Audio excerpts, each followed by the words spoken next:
वैसे हम लोग एक नए वीडियो में जहाँ की हम लोग सीखेंगे क्या इक्वेशन समीकरण। आप लोगों ने पढ़ा होगा, नहीं पढ़ा है तो हम किस लिए पढ़ाने के लिए थोड़ी आप कर रहे हैं। ये देखिए समीकरण 3 प्रकार के होते हैं, रैखिक समीकरण, द्विघात, त्रिघात।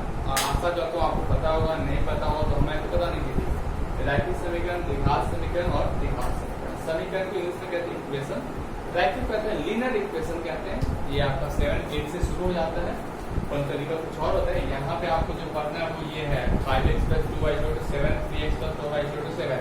आपने देखा होगा आपके किताब इस तरह के सवाल होते हैं।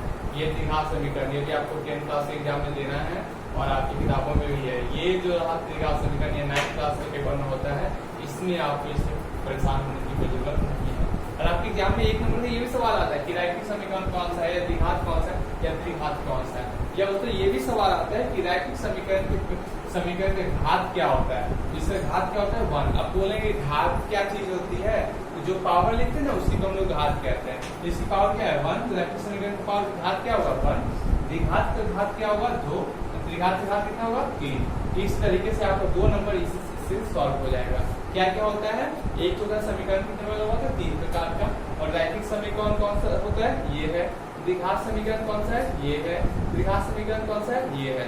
इसका आप लोग स्क्रीनशॉट ले सकते हैं जिससे कि आपको ये समीकरण को जानने में आसानी होगी।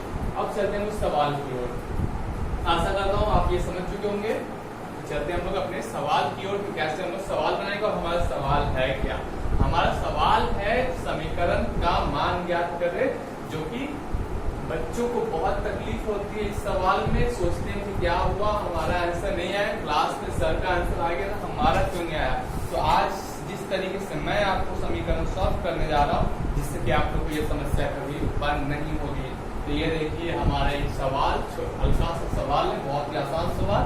इसे देखिए मैं बहुत ही आसान तरीके से आपको समझाने जा रहा हूँ। ये रहा समीकरण 1, समीकरण 2। छोटी छोटी बात पे हम लोग ध्यान देंगे। इसमें क्या करना है, आप किसी एक को बराबर करेंगे। कैसे करेंगे इस बात की बच्चों को बहुत समस्या होती है, कैसे करेंगे।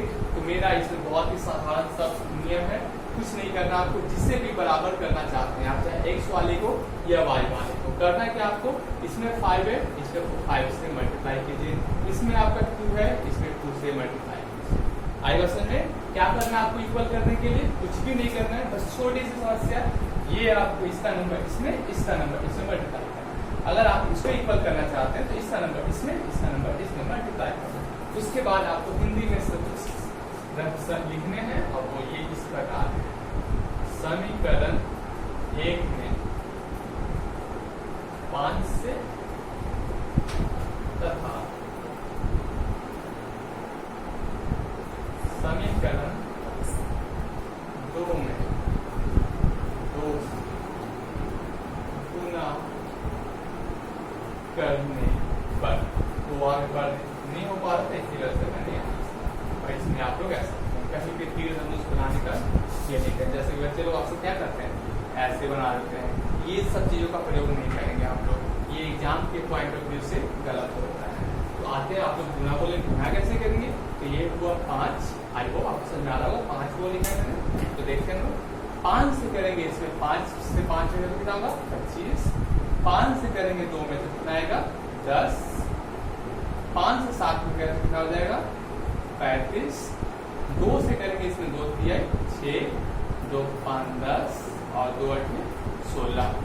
अब यहाँ तो ये समस्या ये उत्पन्न हो गई कि ये दोनों प्लस है, तब तो जुड़ेगा, कटेगा कैसे ये। इसके लिए हम लोग यहाँ क्या करते हैं, माइनस का साइन देंगे। वो भी तो अपने मन से नहीं देंगे, क्या करेंगे यहाँ पर लिखेंगे हम लोग क्या, घटाने पर।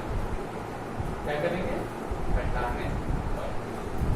यहाँ पे ये यहाँ पे कॉमा होता है, यहाँ पे लिखेंगे घटाने पर। घटाने पर क्या होता है, जो भी इसलिए घटाया तो माइनस साइन देना बनता है ना। सवाल आप लोग बचपन पढ़ा होगा, घटाओ में घटाओ साइन देना होता है। तो ये तो प्लस माइनस कट गया, आप लोग पहली बात जानते होंगे। 25 से 16 गया तो ये कितने बचेंगे 19x, और यहाँ 35 से 16 गया तो कितने बचेंगे 19। अब क्या होगा, ये x 19 घटा 19, यहाँ पे x बराबर हो जाएगा 1। कैसे, ये 19 19 करके यहाँ पे आपको ये होता है ना, यहाँ पे लिखना है x बराबर 1। अब इसके बाद चूंकि मेरे पास जगह का बहुत इस बोर्ड पे कमी है, इसलिए मैं यहाँ पर इसमें लाइन खींचता हूँ और सवाल को यहाँ पे कंटिन्यू करता हूँ। यहाँ पर फिर से हम लोग हिंदी में क्या लिखेंगे, जो ये x का मान है उसे हम लोग लिखेंगे x का मान समीकरण एक या दो जिसमें भी आपको मन इसमें रखे, इसमें रखे, इसमें रखे, इसमें रखे, जहां आपकी इच्छा हो वहां रखे, कोई समस्या नहीं है समीकरण एक में रखने पर। फिर यहाँ पे भी ये साइन देंगे, एरो वगैरह नहीं बनेगा। आप जहां इच्छा हो वहां रखिए, कोई समस्या नहीं कि नहीं हमें यही रखना है, सर ने यहाँ रखा तो हम भी यही रखें, ऐसी बात कोई नहीं है। आप इसमें रखिए, इसमें रखिए, इसमें रखिए, इसमें रखिए, कोई भी समस्या नहीं है। तो चलिए हम लोग रखते हैं अगले वाले में। तो ये वो कहा था ना, first impression is the last impression, that's why we have to write on the first impression in first impression. यहाँ पे 5 x का मान कितना लाया हम लोगों ने 1, ये 2 और यहाँ पे 7, 5 1 5, 2 1 2 का 2 रहा 7। यहाँ पे भी आपको ये ऐसे बनाना है, ये भी आपको बनाना होगा, ये अनिवार्य है आपके लिए।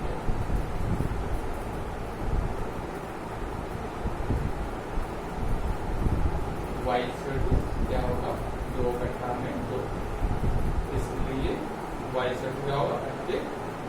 अब फिर आपको यहाँ पे लिखना होगा उत्तर की जगह आपको लिखेंगे ऐसे x बराबर y बराबर 1। ये हो गया आपका सवाल कंप्लीट। आशा करता हूँ आपको समझ नहीं आया, और नहीं लिया तो कोई बात नहीं, मैं भी यहाँ पर आपको समझाने के लिए फिर से देखते हैं। आज हम इस सवाल को बना रहे हैं। इस सवाल का नाम क्या है, समीकरण, और जो तरीका मैंने यहाँ पर यूज किया इस तरीके का नाम है विलोपन विधि। ये है आपका विलोपन विधि। क्योंकि एग्जाम में लिख कर ये नहीं आता कि आपको किस तरीके से बनाना है, किस विधि से बनाना है, सिर्फ यह लिख कर आता है कि आपको समीकरण का मान ज्ञात करना है। तो ये बहुत ही आसान तरीका है, फिर से देख लीजिए आप लोग। करना क्या है कि आपको इन दोनों में से किसी एक को बराबर करना है। उसे बराबर करने के लिए क्या करते हैं हम लोग कि ये क्या करते हैं, इसमें अगर बराबर करना तो ये वाला नंबर इसमें, ये वाला नंबर इसमें, परंतु मैंने y को बराबर किया इसलिए y का इस y का 5 यहाँ, इस y का 2 यहाँ।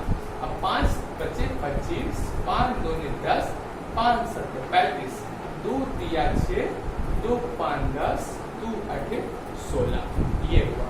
अब 25 से 6 घटाएंगे तो कितना आएगा 19, 35 से 16 घटाएंगे तो कितना आएगा 19। अभी 19 गुना था यहाँ पर, जहाँ कोई साइन नहीं होता वहाँ पे मल्टीप्लीकेशन होता है, तो ये मल्टीप्लीकेशन इधर आकर क्या होगा डिवाइड हो गया। तो 19 से 19 काट के कितने आते हैं 1। अब आते हैं इसी चीज की, यहाँ पे मेरा जगह नहीं था, इसी वजह से मैंने इस सवाल को आगे यहाँ बढ़ाया है। x का मान समीकरण 1 में रखने पर आप 1 2 3 4 कहीं पे भी रख सकते, कोई समस्या नहीं है। तो यहाँ पर हमने सवाल को उतारा, जो हमारा सवाल ये था 5 का 5 x 1, बाकी सवाल वैसे ही 5 1 5, बाकी सवाल ऐसे ही। ये 5 गया यहाँ प्लस था, इधर क्या हो गया माइनस हो गया। ये 24 नहीं है, आपको 24 लग रहा होगा शायद, तो ये y है। तो ये 7 से 5 गया, बट 2 कितने 2। अब ये 2 इधर गुना था, इधर क्या हो जाएगा भागा, 2 से 2 कट के आए कितने 1, और उत्तर आप लोगों को लिखना पड़ेगा इसका x बराबर 1 y बराबर 1। ये हो गया सवाल समाप्त। आप इस वीडियो को जितना ज्यादा लाइक करेंगे तो मिलेंगे हम लोग दूसरे वीडियो में और दूसरे सवाल के साथ।